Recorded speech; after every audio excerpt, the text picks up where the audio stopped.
네, 안녕하세요. 반갑습니다. 1교시 필라테스 수업을 시작하겠습니다. 오늘 필라테스에 대해서 이야기도 한번 해보고 또 이론 공부도 한번 해보는 시간을 가지면 좋을 것 같아서 이렇게 영상을 준비했습니다. 네, 1주차, 2주차 때는 간단한 필라테스 동작들을 한번 해보았는데요. 가장 기본이 되고 또 좀 쉽게 접할 수 있는 그런 동작들 위주로 한번 해봤거든요. 근데 오늘은 이제 필라테스가 무엇인지, 필라테스는 어떤 원리를 가지고 있는지 이런 것들에 대해서 이야기해 보겠습니다. 요즘 인터넷이나 TV 매체에서 필라테스가 많이 보도됨으로써 또 필라테스에 대한 관심도 또한 높아지고 있는 것 같습니다. 하지만 필라테스가 단지 살을 빼거나 또 미용을 목적으로만 하는 것 같이 보도가 되어서 조금 필라테스에 대한 인식이 좀 잘못되는 경우도 좀 많이 있는 것 같아요.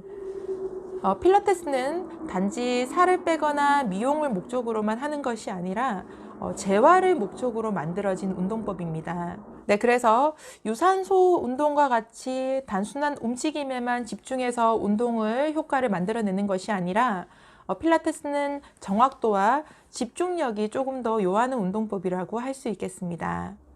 여러분들도 필라테스 수업을 통해서 필라테스의 재활이나 필라테스 체형 교정에도 조금 더 관심을 많이 가지게 되는 계기가 되었으면 좋겠습니다. 네, 첫 번째는 필라테스 역사에 대해서 한번 배워볼까요?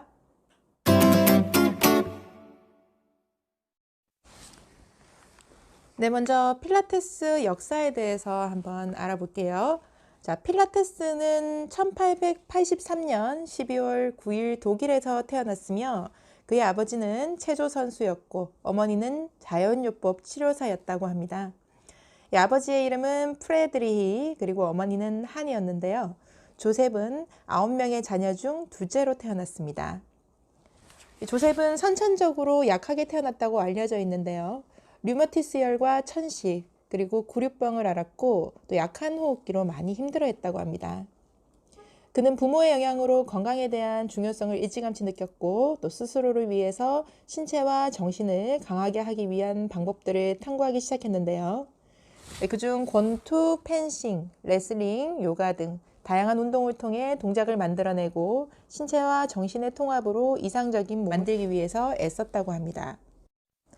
네, 다음은 기구의 시초에 대해서 한번 알아볼 건데요. 제1차 세계대전이 발발했을 때 조셉은 한 권투 선수와 함께 여행 중이었다고 합니다. 그는 전쟁 기간 동안 맨섬의 포로 수용소에 외국인으로 수용되어 있었는데요. 수용소에 있는 동안 그는 수용자들을 데리고 매일같이 운동을 시켰다고 해요.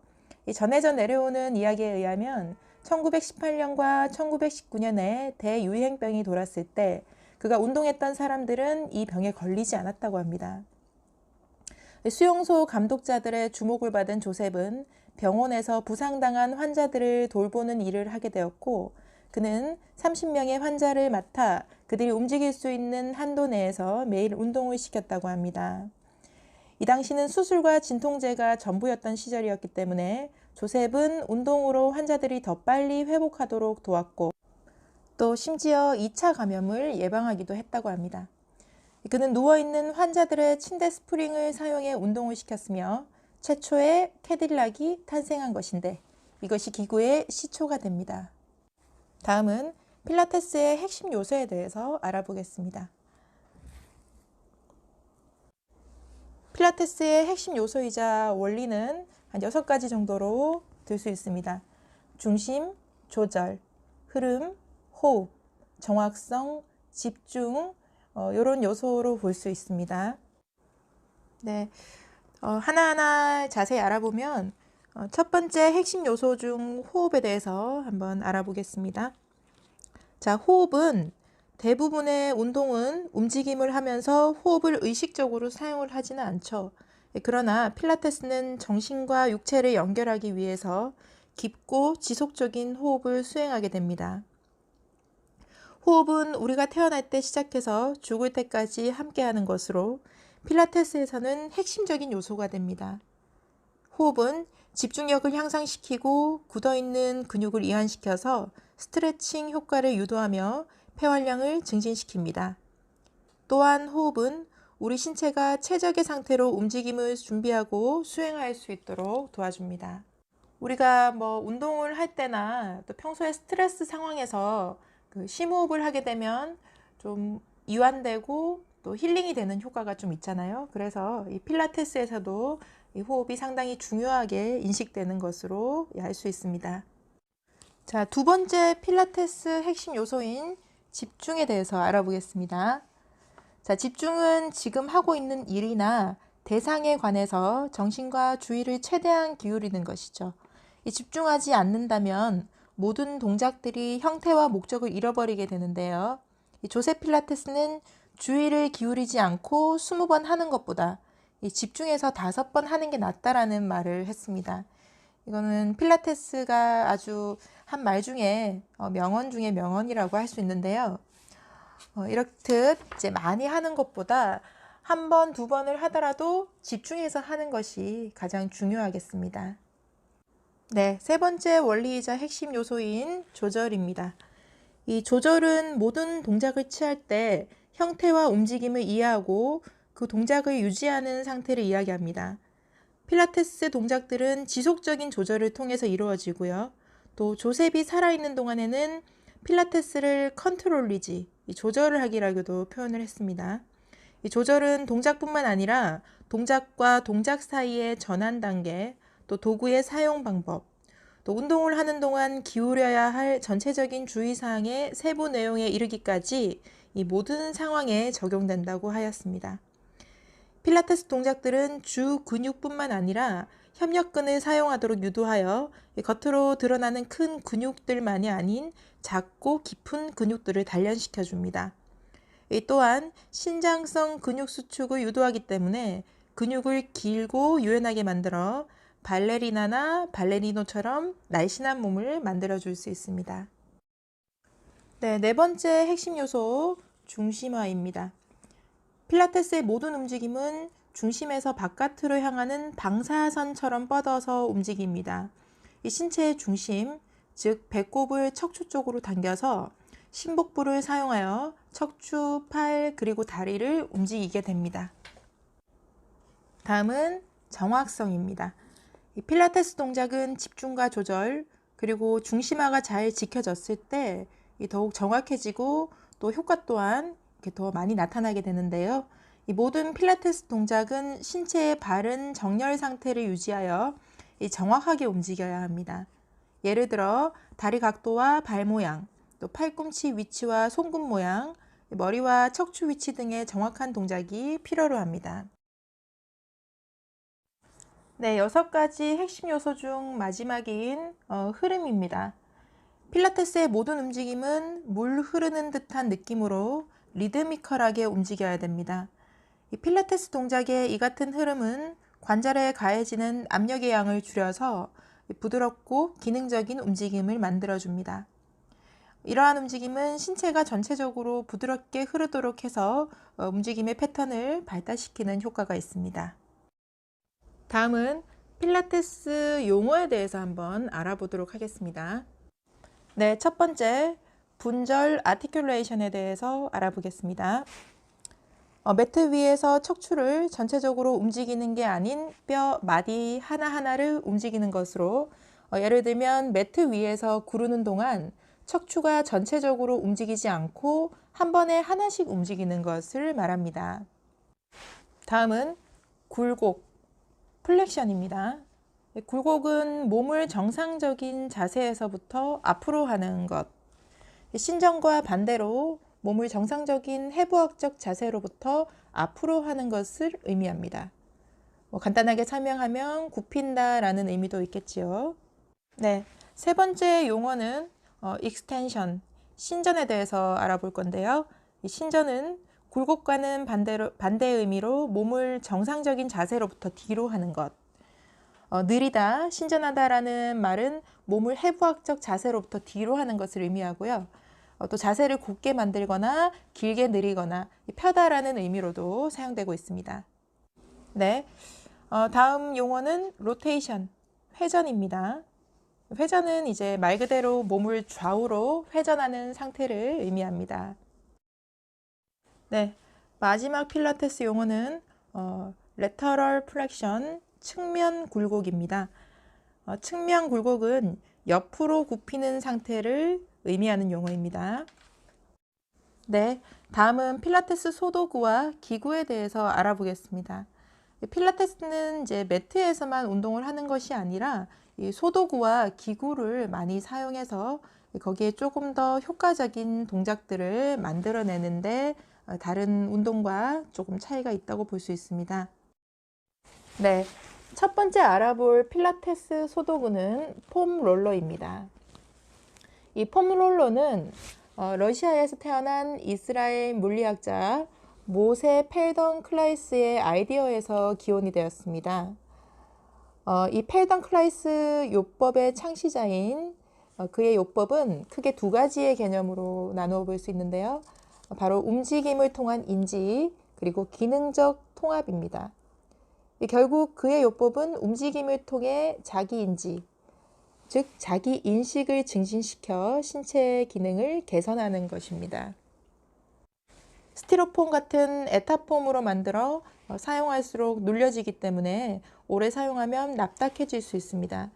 둥근 형태로 되어 있기 때문에 더욱 강한 코어가 요구되고 또 롤러 위에서는 움직임을 할 때 균형이 무너져 한쪽으로 치우치지 않도록 신체의 밸런스와 집중이 매우 필요한 도구입니다. 물리치료사들이 많이 사용하고 또 근막 마사지를 통해 이완 동작을 다양하게 취할 수 있어 운동 전후로 손쉽게 사용하는 일반 도구입니다. 두 번째로 알아볼 소도구는 밴드입니다. 테라밴드라고도 하고요. 이 밴드의 유래를 알아보면 밴드는 수년에 걸쳐 손쉽게 사용할 수 있는 소도구였습니다. 환자들이 손쉽게 사용할 수 있는 재활 운동 도구로 특별한 기구 없이 가정에서도 사용할 수 있다는 장점이 있는데요. 이 밴드의 대명사로 알려진 테라밴드가 가장 많이 쓰이고 있고요. 또 이에 대한 프로그램 동작도 많이 보유하고 있습니다. 이 테라밴드는 1975년 미국 하이제닉 회사가 개발한 제품으로 처음 이 회사는 치과용 고무와 신발 쿠션을 생산하는 회사였다고 해요. 이 회사 사장의 후계자인 월터 케이스 주니어가 물리치료사의 권유로 테라밴드를 개발했다고 합니다. 이 저항성이 강한 순서대로 검정, 파랑, 녹색, 빨강, 노랑이 있고요.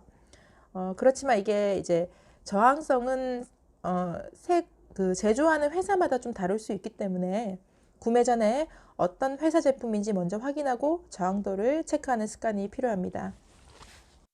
네, 세 번째 마지막으로 알아볼 소도구는 매직 서클 또는 링이라고도 하는 소도구입니다. 매직 서클의 유래를 조금 알아보면요. 여러 가지 썰이 있습니다. 조셉은 술과 파티를 매우 좋아했는데 어느 날 술집에서 맥주를 마시다가 케그라고 불리는 맥주통의 고리를 빼서 한쪽에 나무 토막을 달았는데요. 이게 바로 링이 탄생하게 된 계기라고 전해져 있습니다. 어떤 사람은 와인통 또는 꼬냑통의 케그라고도 주장하는데요. 이것은 현재 매직 서클 또는 필라테스 링이라고도 불리우고 있습니다. 네, 여기까지 소도구 필라테스에 대해서 알아봤는데요. 지금부터는 대기구 필라테스에 대해서 한번 알아보겠습니다. 대기구 필라테스는 말 그대로 이제 기구가 규모가 좀 커요. 그래서 사람이 그 위에 올라탈 수 있을 정도로 큰 사이즈를 가지고 있고요. 대기구 필라테스는 4가지 정도로 가장 기본 기구가 있는데요. 그중 첫 번째 기구는 캐딜락, 그리고 두 번째는 리포머, 세 번째는 바렐, 또 네 번째는 체어 등으로 나누어 볼 수 있고 그 외에도 뭐 스프링보드라든지 또 다른 기구들도 여러 가지가 있습니다. 그 중에 가장 이제 필라테스의 대기구 중에 기본적인 4가지 기구를 한번 알아볼 거예요.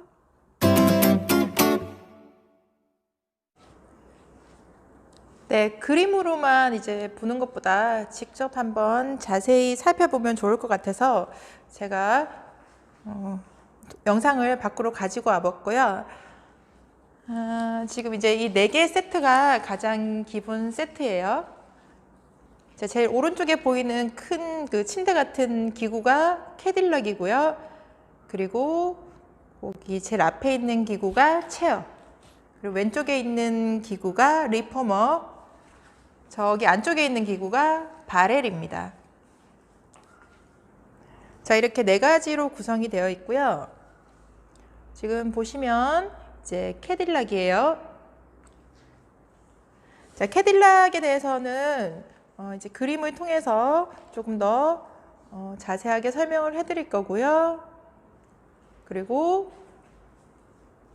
바렐, 레더 바렐.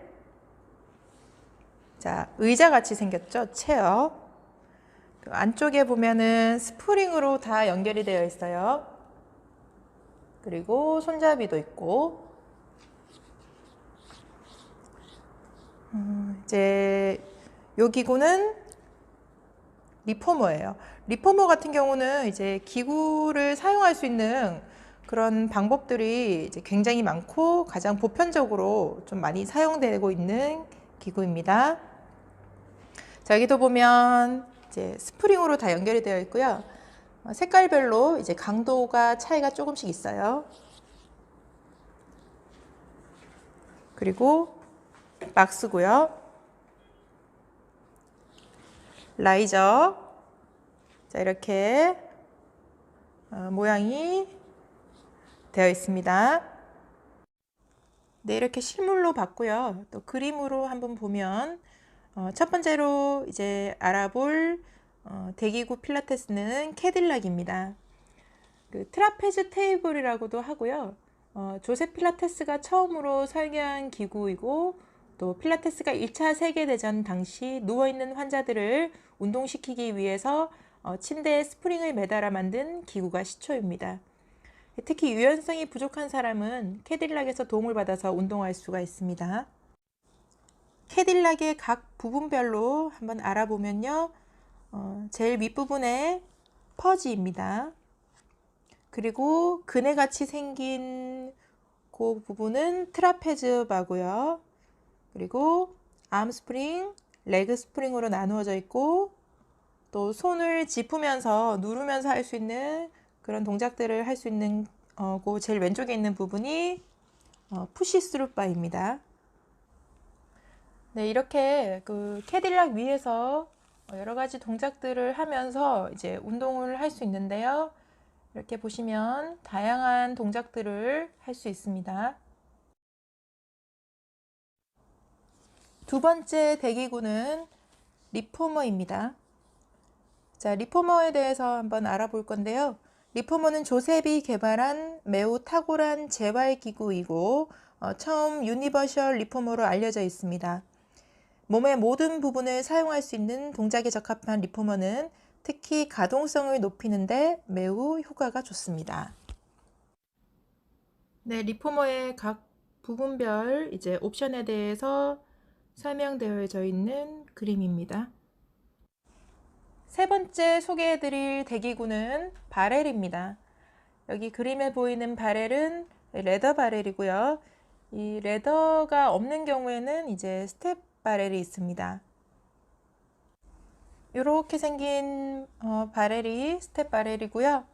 이 스텝 바렐은 배럴이라고도 불리는 둥근 표면과 또 배럴에 부착된 스텝으로 구성이 되어 있습니다. 여러 가지 종류의 스텝 배럴이 있는데 이렇게 생긴 이제 기본적인 바렐이 스텝 배럴입니다. 네, 레더 바렐의 부분별로 보시면 이제 몸통이 있고요. 또 사다리, 그리고 잠금 레버, 슬라이딩 이렇게 구성이 되어 있습니다. 마지막 네 번째 대기구는 체어입니다. 체어는 근력을 강화하는 데 유용하며 상하체 강화, 그리고 코어 안정, 균형, 조화를 발달시키는 데에도 유용한 기구입니다. 이 초보자에게 복근 강화 및 팔 운동을 위해서도 매우 탁월한 기구이고요. 운다라고 불리는 조셉 필라테스의 체어는 체력 증진을 위한 최고의 필라테스 기구로 알려져 있습니다. 그 명칭과 모양 그대로 체어는 의자처럼 가구로도 사용이 가능합니다. 자, 이렇게 보시면 부분별로 이제 설명이 되어 있고요. 제일 위에 손잡이, 그리고 그 아래에 발판, 발판봉, 왼쪽으로 가시면 스프링, 잠금 레버, 손잡이봉 이렇게 구성이 되어 있습니다.